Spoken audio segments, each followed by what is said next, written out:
Hello friends, అందరికీ నమస్కారం. Telugu life story వింటున్న ప్రతి ఒక్కరికి థ్యాంక్ యూ సో మచ్. అలాగే విశ్వానికి కృతజ్ఞతలు. మీ జీవితపు కోణంలో మీరు ఆలోచించినప్పుడు మీరు కరెక్ట్ అని అనిపిస్తుంది. ఒక్కసారి ఆలోచించండి, ఎంతవరకు మీరు కరెక్ట్గా ఉన్నారు. ఇప్పటి వరకు మీ వయసులో వారు ఎంతో సాధించారు.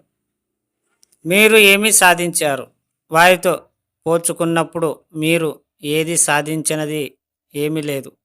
కానీ మీరు అంటారు, నాకు ఎప్పుడు ఏవో సమస్యలు నన్ను ముందుకు పోనివ్వడం లేదని.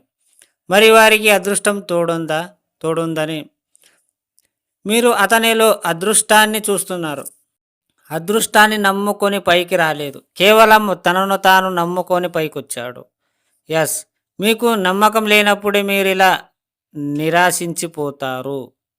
అదృష్టం, జాతకాలు కలిసి రావడం అంటూ ఏవి ఉండవు.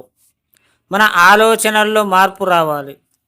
మీరు ఇక నుండి ఇలా ఆలోచించండి, ఇప్పటి వరకు నిరాశించిపోయింది చాలు, ఇకనైనా చెప్పండి. నేను సంపూర్ణంగా డబ్బు సంపాదన కూడి ఉందన్న ఈ అనంత విశ్వంలో ఉన్న సంపద పరంపరం నా వైపుకి ఒక ప్రవాహంలా వస్తుంది. వాటన్నిటినీ అందుకోవడానికి నేను సిద్ధంగా ఉన్నాను. తదస్తు తదస్తు తదస్తు. ఈ ఒక్క విషయం చాలు మీ జీవితాన్ని మార్చడానికి. పదే పదే చెప్పండి, అనుభూతి చెందండి. మీరు ఈ ప్రపంచంలో తిరుగులేని రారాజుల అందరూ మీ వైపు తల ఎత్తుకొని చూసేలా జీవించండి. మీరు ఎప్పుడైతే అలా జీవిస్తారో అప్పుడు మీ సంతోషాన్ని జీవితం మీరు గడుపుతారు. మీరు ఏదో ఒక పని చెయ్యాలనుకుంటే ముందు మీరు ఫస్ట్ చేసేయండి. నాకు అది లేదు, ఇది లేదు, సమస్యలతో బాధపడకండి. మీకు ఏది ఉన్నా లేకపోయినా మీరు మాత్రం ఖచ్చితంగా మీరు చేయాల్సిందే. పక్కనున్న గురించి మీరు ఆలోచించవద్దు.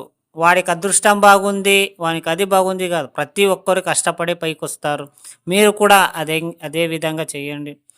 ఎంతవరకు మీరు కరెక్ట్గా ఉన్నారో మరొకసారి మీరు ఆలోచించండి. మిమ్మల్ని మీరు పరిశోధన చేసుకోండి. మిమ్మల్ని మీకు క్వశ్చన్ వేసుకోండి. ఆ ఇన్నర్ మైండ్కి సబ్కాన్షియస్ మైండ్ ద్వారా మీకు చెప్పగలుగుతుంది. ఎప్పుడైతే మనం కరెక్ట్ ఉన్నామా లేదా ఒక్కసారి చెక్ చేసుకున్నప్పుడే మనము ఏందో అర్థమైపోతుంది. మనము మనం ఏంటో మనకు తెలిసినప్పుడు మన మనకంటూ ఒక లైఫ్ ఉందని, మనం జీవితంలో ఎదుగుతామా లేదా అనేది ఒక్కసారి మిమ్మల్ని మీరు ప్రశ్నించుకోండి. ఆ ఇన్నర్ మైండ్, సబ్కాన్షియస్ మైండ్ అన్నీ మీకు కలిపి చెప్తాయి. ఒకవేళ ఇది ఎంతవరకు కరెక్ట్ అనేది మీరు ఒకసారి నిజాయితీగా మీరు ఒకసారి నమ్మి ఈ పని స్టార్ట్ చేయండి. అర్థమైందా? ఈ స్టోరీ విన్న ప్రతి ఒక్కరికి థ్యాంక్ యూ సో మచ్. అలాగే విశ్వానికి కృతజ్ఞతలు.